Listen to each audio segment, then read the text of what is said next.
Destination Freedom.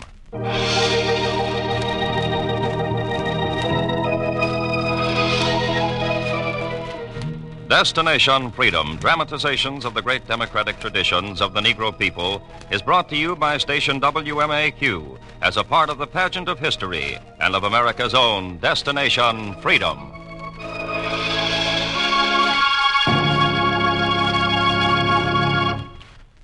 Among the nations of the Western Hemisphere, the first to end the barbaric system of slavery was the Caribbean colony of Haiti. Among the slave leaders whose militant rebellion helped bring about the change, one stands apart. We tell his story in the second and final chapter of Black Hamlet, the story of King Henri Christophe of Santo Domingo.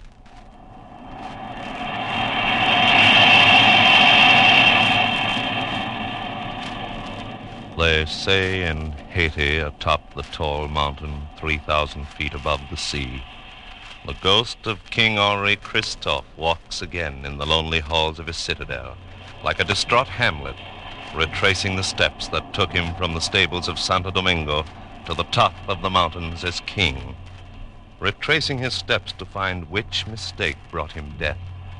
Which step in the long climb to the kingdom was unwise, miscalculated, misjudged? And, O King, do you remember the steps you took from your garret room in the hotel stable to the gaudy rich billiard rooms where a nobleman struck you and where the innkeeper called Toussaint the slave doctor, and thereafter his prescription kept echoing in your mind? Henri, for slaves I prescribe only one medicine. Freedom. When you hear drums roll in the mountains, join the rebellion. Keep to your room. We'll come for you when we are ready. We'll come for you when we are ready. And, O King, you kept to your garret behind the stables, while in the valleys and on every plantation the elements of the rebellion were collecting underground like a huge hurricane. You kept contact with Toussaint, the leader, and at night listened for the drums from the mountains, for the knock on your garret door. And a knock came that chilled your hot blood. Was this the revolution? Open in the name of the governor! Open! Or had you been discovered? Innkeeper? Is this Henri Christophe? Yes, Captain, but he was in his room all night. He had nothing to do with last night's uprising. His name was given to us as a slave who could profit from this morning's lesson. Lesson? The rebel leaders who we caught last night will be executed in the town square. The governor's declared a holiday. It's a sight for every slave. Henri, step outside.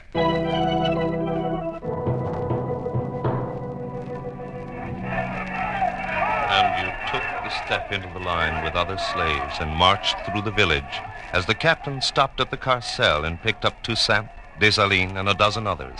And the captain said to the custodian, Is this a slave named Dessalines? Yes, but he's harmless, Captain. He's no rebel. Toussaint, since you're the senior slave, you take the front rank. Your old eyes will have no excuse for not learning your lesson. March!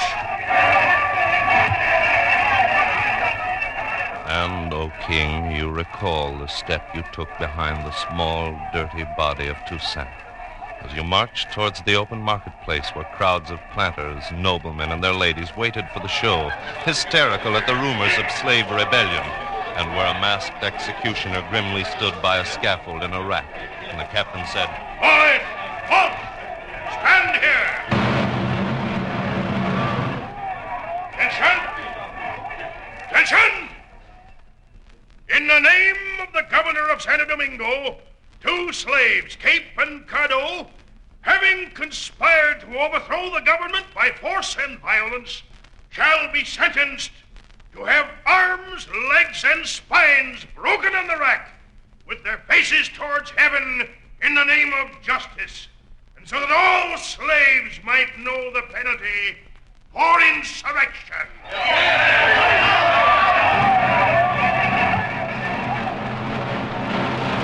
Marching the prisoners towards the rack. You, Henri Dessalines Toussaint, are you watching? You who take the profits out of the poor planters' mouths with your preachings. Watch! Look up! Look up at the scaffold! There we Your eyes watched the scaffold and saw the executioner lace Cardo and Cape to the rack and carry out his orders to the letter. And you kept your eyes on them until the holiday crowd pulled themselves from the square and the sun set on the spikes, wearing the heads of Cape and Cardo. And the captain snapped. Now go home to your masters, and remember the execution you watched today might have been your own. And you waited until the captain was gone, and Dessalines said, If I had the ribs of the slave who told them to bring me into the square to see this, I'd crack them. I'm not so strong as you, Dessalines. All I have at home is one ancient pistol with one bullet. But I'd hunt up the informer. My friends, you can stop your search. What? I told them to bring you both to the square. You did that? You? Easy now. The guards still look this way. Why did you tell them? As a doctor, I prescribe what sick men You need caused them to bring me here? to see if you could watch without a change of face or of heart. What are you talking about? Those who watch and still are ready to try rebellion shall be among the leaders. You, Christophe Dessalines, do you want freedom enough to try for it? Even knowing that tomorrow you may cause another governor's holiday. I'll follow any slave who strikes for freedom. I'm with the rebels, no matter what. Good. Freedom won't be won overnight. There'll be years of organizing, training, years of small victories, and no victories. Indecision among our own forces, spies and traitors. But the thirst for liberty is unquenchable. This morning's exhibition by the masters seals their doom and confirms our destination, freedom.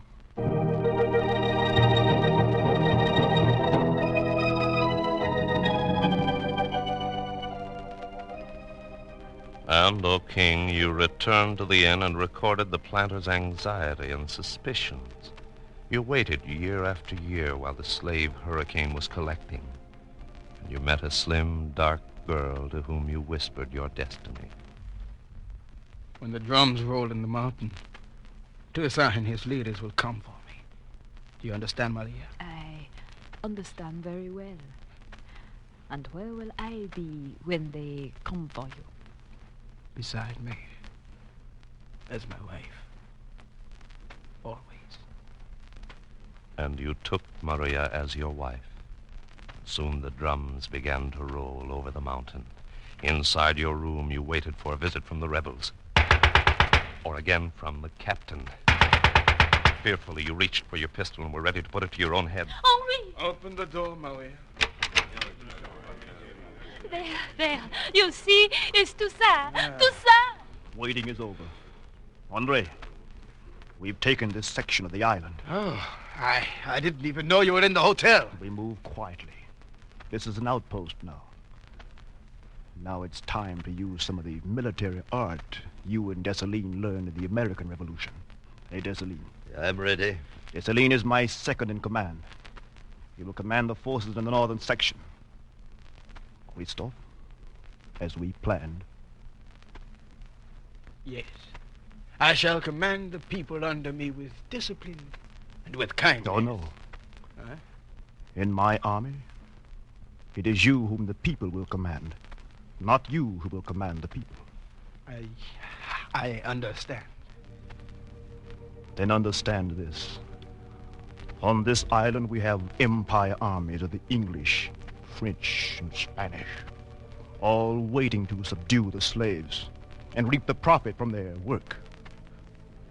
So, we will burn their plantations, set flames to their crops, retreat and reassemble and strike and build until peace is secure and the land is in the hands of those who cultivate it, the slaves. We shall have freedom from tyrants. And you accepted your responsibility with courage, O king. With your section of the slave army, you set fire to plantation warehouses.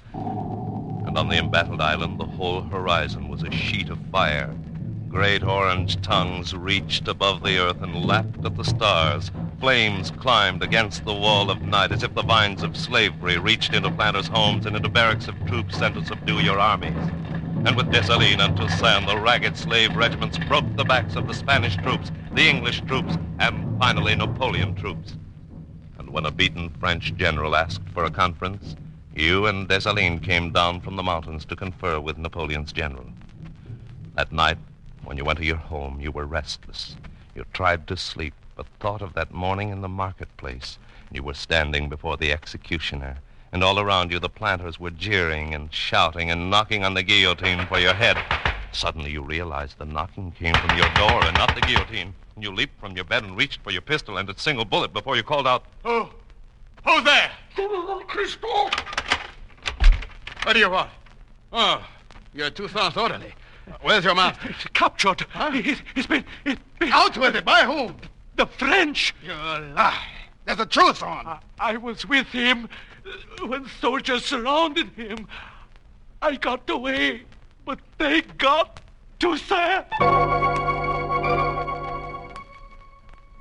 But you gathered your men that night and set fire to the port and retreated with Dessalines to the hills, regrouped and fought until you stood with Dessalines atop this mighty mountain and looked down into the sea and saw the last of the French fleet creeping away. Santo Domingo was free. Now that we have driven the Empire hunters into the ocean, Henri, we shall reconstruct Santo Domingo in the image of a state free from tyrants and profiteers. And according to the wishes of Toussaint, I shall assume command. Did you say something, General Christophe? I thought that in accordance with the Constitution, there shall be an election. Does anyone doubt that there's a need for a Governor General? Good. I shall accept this position, which has been tendered me. Meanwhile, General Christophe will be my second in command. You will immediately take steps to restore the northern section of Haiti. There will be other steps to be taken later, which I will inform you of as soon as practicable. And you took the steps and hid your ambition from all but Maria, who watched you pace the floor night after night as the years of slow reconstruction went on. You're still dissatisfied at the way Dessalines runs the country, aren't you, Henri? He's becoming a tyrant. Even his own troops hate him. And besides, he keeps you to the northern provinces only. It's not that I mind, but there's so much that could be done. So much in so little time. And Dessalines is in the way. I wouldn't put it that way. It's just that Dessalines assumes titles. Now he calls himself Emperor. What a fool. Set himself up as an emperor before people who've learned to hate the sound of the title. Would you do better? Of course. They've given him too much power. What power the people give, Henri, the people can take away. And, O King, you tried to sleep. But again there was the awful dream of the marketplace, and the executioner, and dawn again found you pacing the floor. And someone, perhaps an agent of Dessalines, was hammering on the door. Had he become aware of your ambition? Had he sent an executioner? You picked up your pistol before you threw open the door. What do you want? I have a message for you from the minister. Give it him. You snatched the letter, and it spoke of your inner thoughts. Dear General Christophe, a terrible thing has occurred in the province of Sans-Souci. Our Emperor Dessalines was set upon by traitors among his own troops and assassinated. We ask you to come immediately to a public conference in the capital. The ministers of His Majesty's cabinet have gathered to petition you to accept the position of chief executive of the state.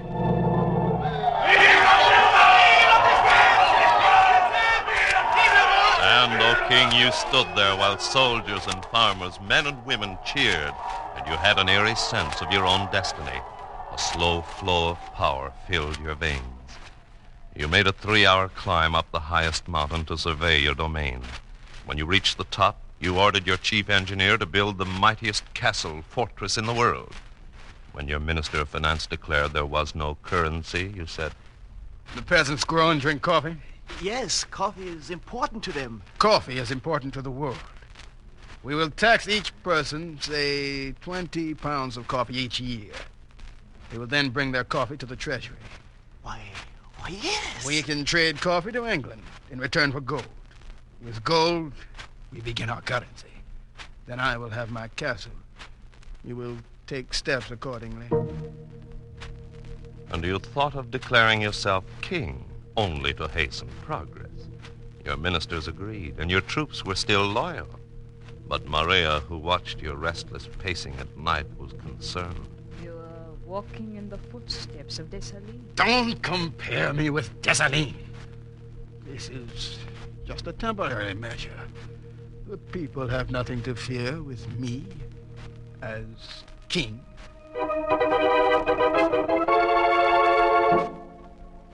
And you hold firm and watched how the foreign powers eyed the progress of your state. And to forestall their aggression, you invited their military chiefs to inspect your army. And your minister of war gave his opinion. That would be suicide. They only want to gauge our strength, and since our army is so limited... Our army is limited, but our ideas are not. What do you mean? Invite the attachés of every country that covets our trade, our land, and stage a parade of all our armed forces. What? We have only a I few... shall supervise that parade, personally. Very well, Your Highness.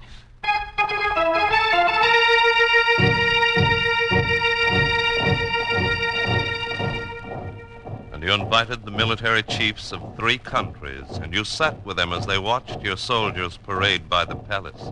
It is a very colorful army you have, King Christophe, even though perhaps he's small, eh? Excellency, they do march well. I must report. I say, are these the main body of troops we're seeing now, Your Highness? Gentlemen, the main body is the infantry, and they're at the end of the parade. Sit back. Be comfortable.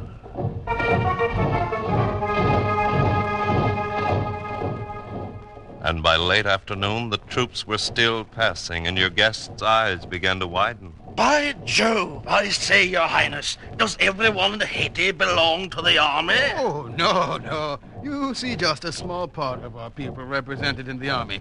Would you gentlemen like to have dinner out here? The soldiers haven't half finished with the parade.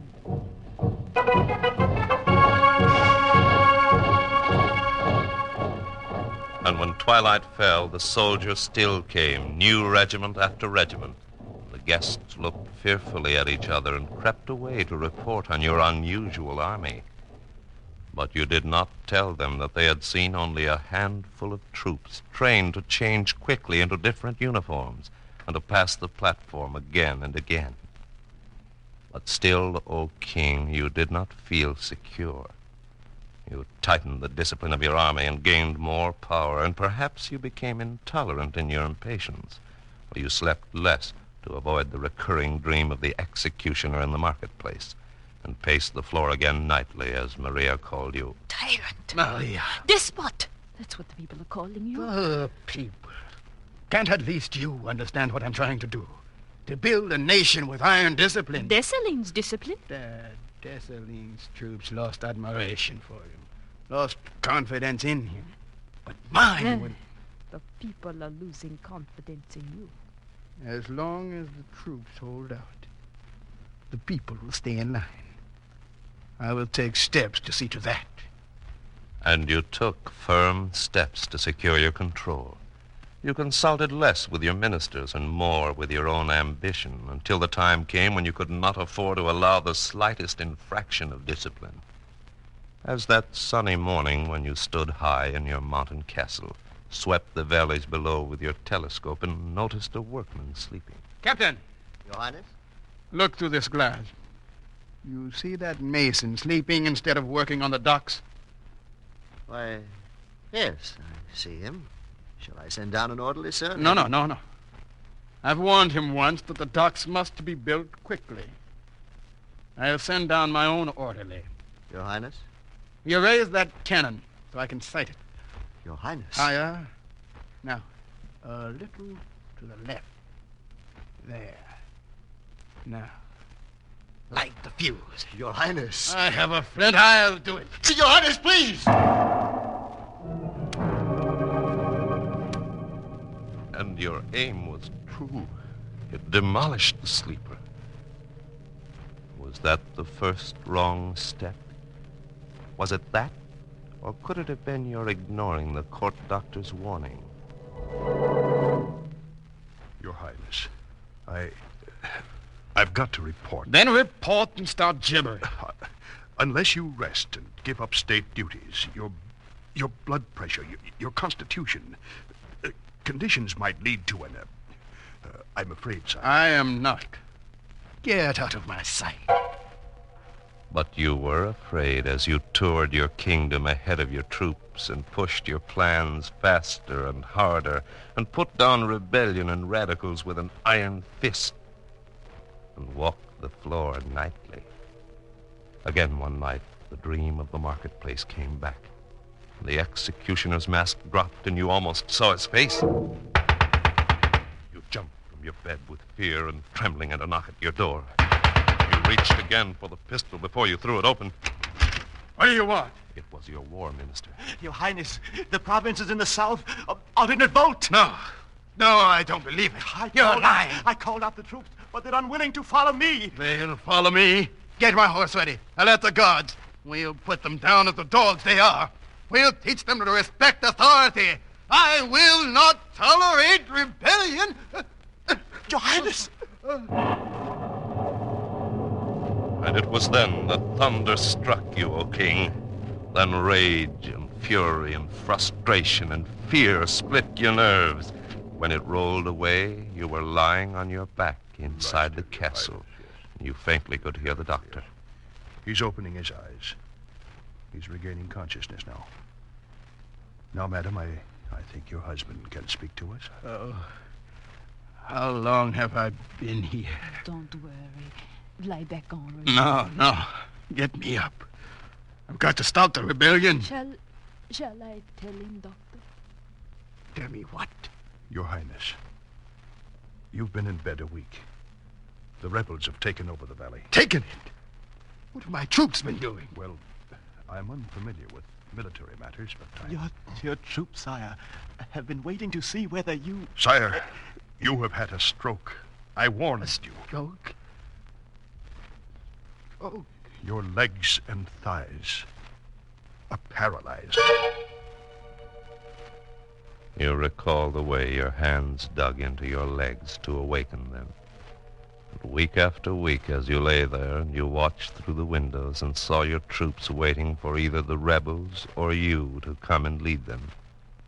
One evening you called, Minister! Minister!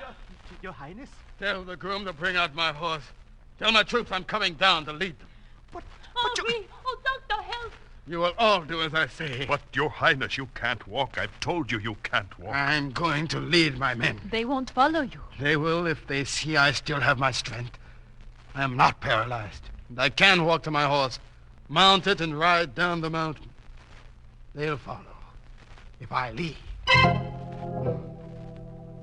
and was this the right step, O king? Pulling yourself into your uniform and standing erect, although pain preyed on every part of your body? Standing erect and taking a step, and another, and another, and you took the fierce steps down through the corridors and out on the parade ground where your horse stood saddled and waiting, and all around the officers and troops stood ready and waiting and watching to see if you still had power to command. Through the pain that burned your nerves and punished your heart, you reached the horse and heard them cheer.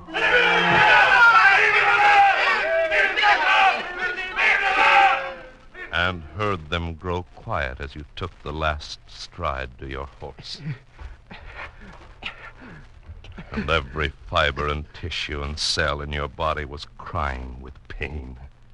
You again and again commanded your body to make one last move, gripped the reins of the horse, commanded your arms to pull. Your head began to spin slowly, then faster. Somewhere far away, you heard the thunder roll, or your fingers slipped from the saddle, and your body dropped into the mud. And the thunder rolled again. You were again enveloped in the darkness, in the empty darkness, with only the tortured dream of the marketplace. The executioner standing over you. And you worried now that in your dreams you could see the executioner's face. His mask had fallen, and he was not a white planter, but a black peasant. And when the cloud rolled away, your eyes opened. You were alone in the citadel with Maria.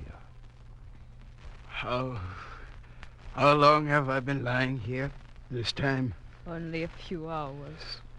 Where is everyone? My ministers, doctors, the troops? With the rebels. Can't. And why can't they, Your Highness? Ungrateful dogs. Didn't I build them a state, a nation? Didn't I save them from aggressors? Didn't I free them? You freed them. It was they who freed you. Have they forgotten what I did for them? What you did for them. If you had not done for them what they did for you, you would not be here now, waiting your execution.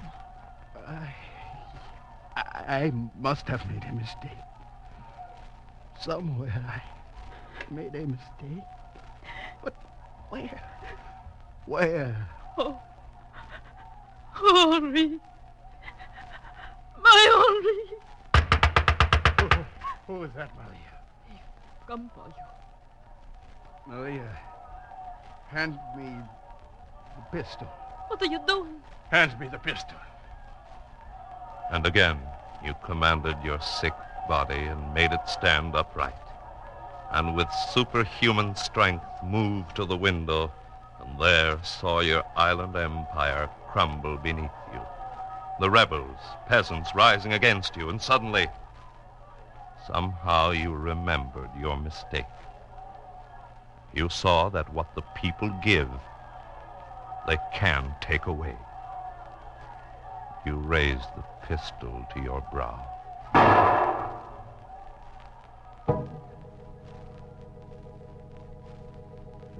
And they say, here in this citadel, 3,000 feet above the sea, King Christoph walks at dawn when the mist comes up from the sea and breaks against the ramparts of the castle and moves it like clouds.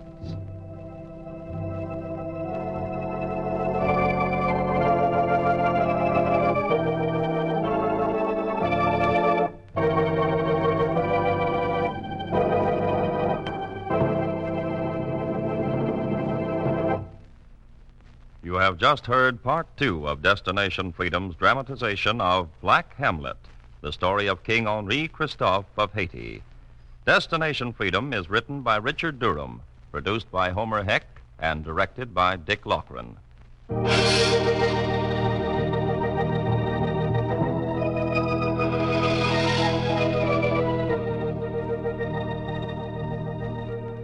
The role of Henri Christophe was played by Oscar Brown, Jr. The narrator was Tony Parrish. Others in the cast were Fred Pinkard, Dean Almquist, Wesleyan Tilden, George Kluge, and Stan Gordon. Special music was composed by Emil Soderstrom and was played by Elwin Owen and Roy Graham. Our technician was Al Johnson. Sound effects by Cliff Mueller. This is Charles Chan inviting you to be with us again next week when Destination Freedom presents Segregation Incorporated, a special report of the National Committee on Segregation in the nation's capital.